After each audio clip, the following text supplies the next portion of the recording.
სტამბოლში მომხდარი მიწისძვრის შედეგად 240-მდე ადამიანი დაშავდა, მათგან 151 შენობებიდან გადახტომის მცდელობისას დაშავდა. ისინი კლინიკაში არიან გადაყვანილნი.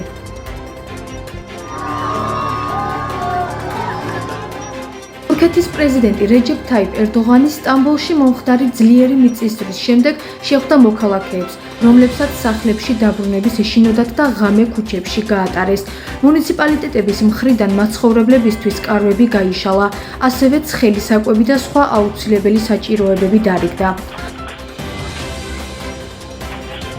აღსანიშნავია, რომ წინა დღეს სტამბოლში ზედიზედ 6 ძლიერი მიწისძვრა დაფიქსირდა. მიწისძვრის შემდეგ ქალაქის მოსახლეობა პანიკაში ჩავარდა და სახლები დატოვა. იმ ადამიანებს შორის, რომლებმაც ღამე გაათიეს სკოლის ეზოებში, პარკებში, სპორტულ დარბაზებსა და მეჩეთებში, ბევრმა უარი თქვა სახლში დაბრუნებაზე. გავრცელებული ინფორმაციით, სტამბოლიდან გამოსულთა უმეტესობა თურქეთის ქალაქ თექირდაღისკენ მიემართება.